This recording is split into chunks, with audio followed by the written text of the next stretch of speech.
Hi there, this is day 14 of my 30-day video recording challenge.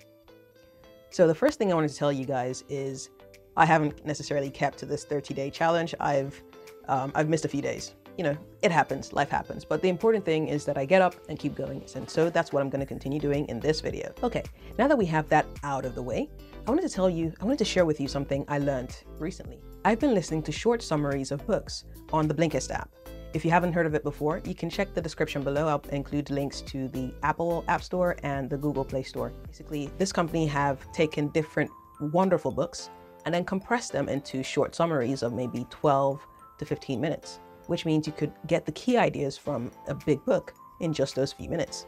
For me, this has been great because, first of all, I'm an avid audiobook consumer. I listen to audiobooks all the time, and Blinkist actually gives these summaries both in written form and in audio form, which means that you can listen whilst you're, I don't know, doing dishes in the house or taking a walk or doing something else. So it's been great for that. But then I've also been discovering a lot of content that maybe I may not have come to discover had I not gone through the Blinkist app. So I definitely recommend it. Anyway, there was a book I was listening today called Faster, Smarter, Better by Charles Duhigg. There were many great things I got from this book. There was one bit that really stood out to me in this book. It was the concept of psychological safety. So Google set up a bit of research called the Aristotle Project. They sought to find out what makes great teams, like what makes teams actually great. And they came up with one thing. After this 2-year study, they found that psychological safety was the biggest determinant on how great a team was. What does psychological safety mean? Basically, it's a team dynamic where team members feel very comfortable and they don't feel like they would be ridiculed or looked down on for making a mistake. Now that is huge because when people feel comfortable, when they feel like they can trust their colleagues, they're more likely to come up with innovative ideas because they trust people. People work better with people they trust. So they're more likely to come up with innovative ideas, they're more likely to hit their targets, and they're more likely to come up with new products. In listening to this, I thought, wow, this is fantastic. How do I apply it to myself? First of all, I know that when I'm in a situation where I'm one of the colleagues or team members, as a leader, even if I'm not the manager, I should strive to ensure that everybody in the team feels welcome, everybody feels at ease, and they will not be ridiculed for suggesting an idea, whether or not they feel like it's a great idea or not. In other places in life that I would apply this, I'd apply this to my mentees. I've got a few people that I mentor, and part of our mentoring relationship is to make sure that they feel comfortable coming to me with their issues, and then I can help them along the journey. No point in a mentoring relationship if the mentee doesn't feel comfortable actually coming to speak to me about stuff.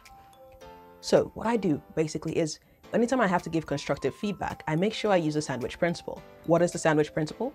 Basically, it's making sure that when you have to give constructive feedback or say something that may not be as palatable or not as positive to someone else, you want to make sure you deliver it, but in the sandwich method where you start with something positive, say the constructive feedback you need to say, and then end with something positive as well.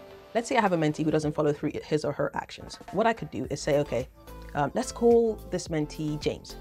James, how you doing? I really like the way you always come up with great ideas. I like the way that you're very innovative in your thinking.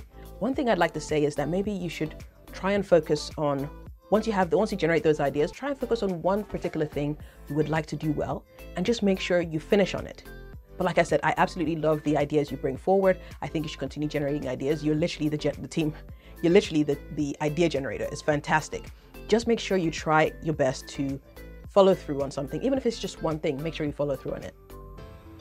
Now in that example, you can see that I could have just gone straight and said, oh, James, you never deliver. Make sure you deliver on the work you do. But that's not going to achieve anything other than making him feel bad. He may in the end go ahead and do it, but he'll feel bad about it. Whereas if I went up to him and I gave him the good, the constructive feedback, and then another good under that, he'll feel happier about it, and then he'll be able to take it on board. And that's how I will apply the psychological safety theory. How would you apply it? Tell me in the comments below. Well, that has been another episode of my 30-day video recording challenge. Thanks for listening, thanks for watching, and I'll catch you in the next one.